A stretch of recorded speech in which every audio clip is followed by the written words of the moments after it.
Welcome everyone to another Development Coffee Break. And today we have a very special guest, Anu Nieminen from Finland, and hopefully already recovered from the jet lag after the training camp in Malaysia. Welcome, Anu. Thank you very much for your time. And that's actually the main topic that we are gonna address today in this coffee break. So I would like to know, after 14 days in Malaysia, together with Crespo as well as main coaches, and with all the junior players, different culture, how could you summarize your impression of this experience? Okay, we start with a big question. Well, I think all in all, it was a very good experience. I think it was a good experience for Crespo and I as the coaches, but also especially for the players. I think we had everything worked out really well. The training was good. The Malaysian Federation, all the coaches and all the players were extremely welcoming and friendly, and I think for all of us, it was a very positive 2 weeks. Mm-hmm. And before getting into the details, could you walk us through a regular day during the training camp? Like, what were you doing? What time were you waking up, and so on? Well, I was in charge of the singles group. Crespo was in charge of the doubles group. We had a little bit different training times. For singles, we had to be in the hall at 7 o'clock. So for us, the bus was at 6:30. We normally woke up before 6, so 5:45. Breakfast was starting at 6. And then we took the bus to the hall. Training was until 10:30. Then 10:45, the bus back to the hotel. Then, of course, all the players had to take a shower and we had lunch. We were living close to a business area, so there were quite a lot of lunch places close by to the hotel. Mm-hmm. So we had lunch there, and then there was time for a little bit of rest before we had to go back to the hall. The bus left at 1:30 because we had to be back in the hall at 2. And then normally in the afternoon there was physical training. So Monday, Wednesday and Friday was weights. Tuesday was agility on court. Thursday afternoon was off. And then also for the ladies singles and for our men's singles, which then joined the ladies singles, we were doing some light skills on the court with the Malaysian ladies singles coach in the afternoon. Then we had dinner at the training center, and the bus back was at 6:30. Okay, so it was a quite intense day. Yeah, the days were quite long. Yeah. Yeah, and did you have how many badminton sessions per day? Was it only one, and then the physical part or the agility part, or? Yeah, well, for example, for the doubles had one session in the morning, but it was very long, so it could be from 4:45 starting in the morning until 5 hours long, 4 or 5 hours. So that's what the Malaysians told us that they do. They do a very long session in the morning, and then in the afternoon they have a physical session. So most of the times they were not on the court in the afternoons. Okay. And actually, I can see that as one of the main differences compared to the European training style is the working load. So many hours just compiled in one shot. What any other differences have you found when comparing the European training style or your training style with the Malaysian approach, more Asian perspective? Besides waking up at 4 a.m. Yeah, they start practice early. They have 18 courts in the main hall, which is with aircon. But they have so many players, so all the juniors and all the seniors, everything has to be fitted in that hall. Not everything, because some of the younger juniors practice in another hall of 18 courts as well. But anyways, that's why the schedule is made the way it is. the differences were definitely, of course, the length of one session was very long, but also of the length of the intervals that they do, because a lot of times in Europe the intervals are much shorter. There they do 10 minutes to half an hour or even longer. So for example, a lot of times in the double sessions, the training was maybe 3 hours or 4 hours, but they did 3 different exercises. So because of the training, the time of the intervals is so long, then of course, one exercise takes 1 hour or something like that. And that's a big difference, of course, to the European style of practice. Also, I think just in general, how physical the training is. The gym that they were doing was tough, and the agility on the court was really tough. The punishments for, playing matches, the 5 worst players, the punishment was really tough. Oh my God. Skipping double jumps was, 2,000 instead of maybe 200. So it's much more physical than what European players, I think, are used to. And you could tell because our players were struggling. Yeah, that was gonna be my next my next question. How were the European players coping with such a big change in the physical component? Because it's on court, the physical part, plus waking up at 4 a.m. How were they dealing with such a different approach?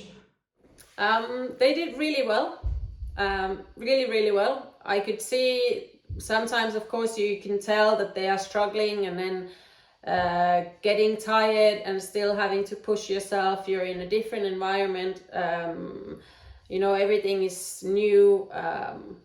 Of course, it's hotter outside and there's more humidity in the air, but I think they cope really well.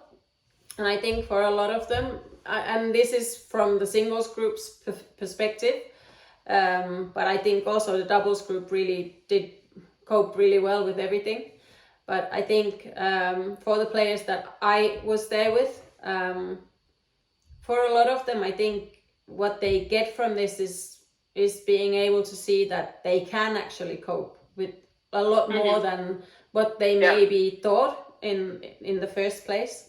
Because when you hear that you have to do 2,000 double jumps, skipping after, on a Friday afternoon, after a hard week and after doing weights just before, then your first reaction is not like, oh, let's go. and they still could finish. So to me, they can go home and feel really proud of what they did in the 2 weeks, because there was no complaining about the training schedule or how hard it was or anything. They really did amazingly well. Yeah, it's amazing and impressive to hear that, because I guess that if you go to Malaysia, you had as coaches to adapt to the Malaysian style, right? Or was it something like an exchange and you also had to share with them the way that we are doing it in Europe? Or was it only Malaysian style, Asian style for all of you? I think the whole point of going there was to go and see how it is, how they practice there, how it is for them. And that's why, that the morning training, even if they would have told us that we start at 3 o'clock, we would have been there at 3 o'clock. And if they told us to jump, we jumped. Like, that was the whole point, just to see it and experience it themselves, and sort of also to know that this is something that we are competing against. Yeah, and what were the main differences that you found from the players, the Asian players and the European players, like in terms of behaviors and way of playing? What did you find, like something different that caught your attention, for example? Well, we were practicing with the senior squad, so they were a little bit older, and in my opinion, they were, at least in the men's singles, they were physically stronger than our boys, for example. But with the age difference, it's also something that you could expect. I had some interesting conversations with the Malaysian coaches about this physicality, because they actually think it's the opposite. So they were telling me that the reason why they have to train so much physics is because Europeans are stronger than them, which was really surprising to me. But I had these same conversations with a lot of the coaches, so it wasn't just one of them saying something. It was pretty much all of them. I think differences, of course, because they are used to this kind of training. I think they were better coping with it mentally. It's normal for them, and it's normal for them that they are completely dead the whole time and still have to perform and still have to push themselves. So this is definitely something that we can be better at. And yeah, they are faster with the racket. Okay. And that was the same in the doubles. If you go and play flat play with them, then the shuttle is coming back to you really, really quick. But especially in the doubles, I think what Crespo was saying is that they do a lot of the same things, so you can play with them. Okay, interesting. And did you have also to interact with the Malaysian players, or were you only focused on the European ones? No, I was actually helping the women's singles group at some points, because the coach asked me to help and feed sometimes, and I was also giving them some feedback on the training. But most of the time it was, and that was the whole point, it was more for us to be there and follow the Malaysian program. And also it was really nice because all of the Malaysian coaches that we were working with, they were all giving our players feedback and helping them out, and going on court to tell them what they could see. And I also had some conversations with them and talked about the players and what they thought of them. So it was really nice. Okay, so sometimes in our coach education courses, one of the points that we really emphasize is the communication style and how we approach players and so forth. And I was wondering if when you had to approach a Malaysian player, did you use the same style that you use, for example, to talk to one of the European players, or did you have to adapt it, be more straightforward, or a bit less, or how was that? The people who know me, they know that I'm quite straightforward. No matter where you come from. Increasing that is normally not necessary, but I think the culture in Malaysia is a little bit different. There is a little bit more of this hierarchy, and of course there's a lot of respect for the coaches. You can just see how they start with the practice. They come and they stand on the line, and the coach is standing in front of them, and then a lot of times the coaches were giving them some speeches in a different language, so we didn't actually know what was happening, but yeah, so it is different there. But if I had to change my style when I was helping the girls, no, I didn't do that. I think the whole atmosphere in the practice is really nice. It's tough. The training is tough. The coaches can be tough on you, but everyone is still clearly enjoying it. They seem to love playing badminton, and they were having a lot of fun with each other, and they were laughing at themselves and at each other. And so the whole atmosphere in the practice was really, really nice. Oh, that's great. And from your perspective as a coach, how do you think that this training camp has contributed to your personal growth? My personal growth? Well, like, have you acquired any new inputs that you could put in practice now back to your home country? Yeah, definitely. I'm always looking for how to improve myself as a coach, how to improve our practice, what we can do better for the players, and all of these things. And I think for sure, being in Malaysia for 2 weeks gave me a lot of new ideas and a lot of, just new kind of perspective. I don't think it's possible for us to like copy that style. And if you think about the workload, just the workload, if you would put our players in that for a year, they would probably get injured because it's so much more. So you would have to increase it like slowly. But there's definitely some things that I think could be good to mix into what we have been doing so far.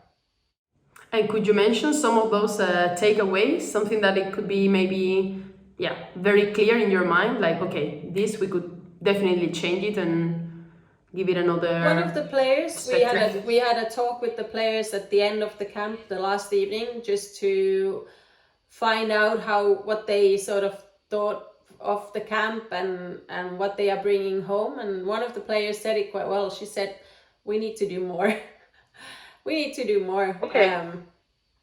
So I definitely think we need to do more.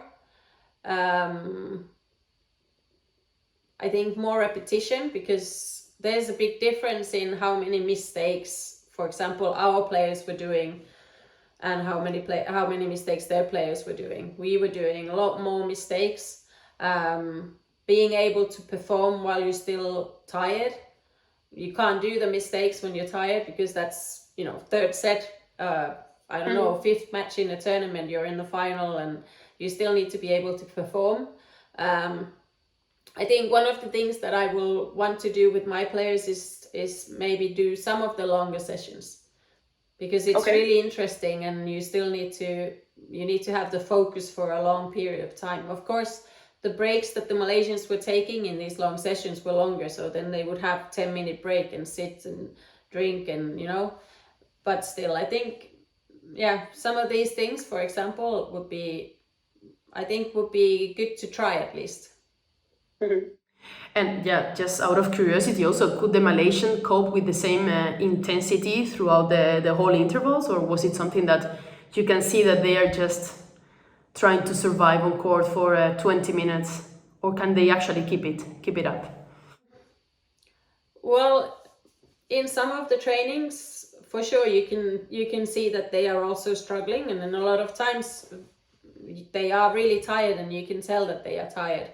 So for sure they were struggling, and for example, the agility on the court that the men's singles did, and our two men's singles also did.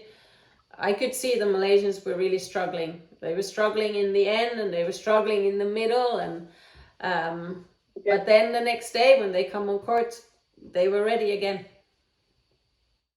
Yeah. Tough cookies, this Malaysian, then we have a lot to do here. And just coming to the end, Anu, looking ahead on your plate, you have your own team. What are your future plans? How does it look like for you? My future plans are still a little bit open. Yes, as a coach. Now we started already, straight after I came back from Malaysia. Monday we started with my team to practice normal again. They had a short holiday and some of them went to Spain for a camp. But now we're back to our routines and training, and that's it. There's a lot to do. Yeah, and especially after this insightful experience, I guess that has also been very helpful for you. Thank you very much. I think it has given us a very good overview and full picture of how they look like in such a different culture compared to the European one, especially for those coaches that don't have the chance to go there. I think it can be quite interesting to hear this, to hear your thoughts and your experience firsthand. And if they have the chance, why not? Just go there and see how it works, how it looks like. Thank you very much, Anu. Thank you, and to all of you, if you are seeing us today, I hope that you have enjoyed, and see you in the next coffee break. Have a good day.